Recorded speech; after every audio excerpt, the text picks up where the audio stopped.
This is one of my favorite movie scenes. It's from Mel Brooks' movie Young Frankenstein, and Igor has brought a brain to get put in the monster, and the name is Abnormal, meaning it's an abnormal brain. But we don't say that anymore. We don't say things are abnormal. We have a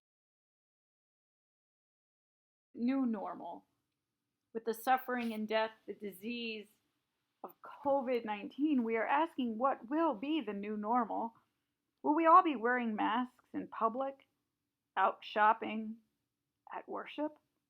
Will we think twice or stop altogether to offer our hands in greeting or reach out to hug and hold others? How will the abnormal we are in now become the new normal?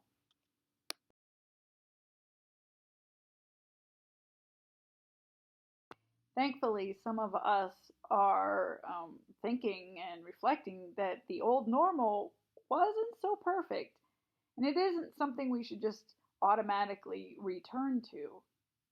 Consider how little we pay people who work in food service and how utterly dependent and reliant upon them we are, and the healthcare workers and teachers. And then think about how many people live paycheck to paycheck in our economy, how fragile, how superficial it is, and let's say it, how unjust. This time that we are in, it's not just creating wounds, it's uncovering them as well. Much like that first Easter. In John's Easter story, the risen Christ comes to his disciples, his followers, who no doubt wanted to turn back time and go back to their normal lives, days with Jesus, watching him, listening to him, being healed and touched by him. Days when they didn't have to hide in their houses in fear of pain and death. And Jesus didn't demand they build church buildings. Jesus didn't demand they come out and march in the streets. Jesus came to where they were.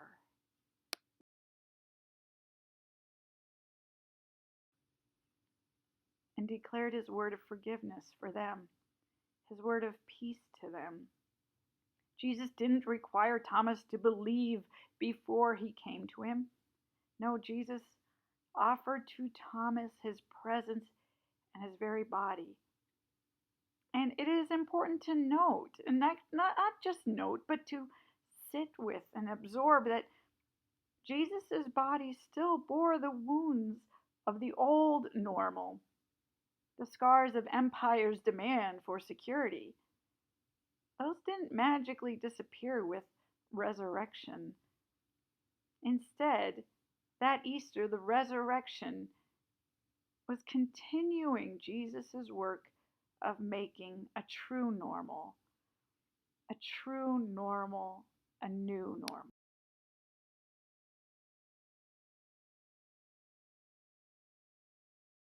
And that new normal of forgiveness, of love, of life overcoming sin and death.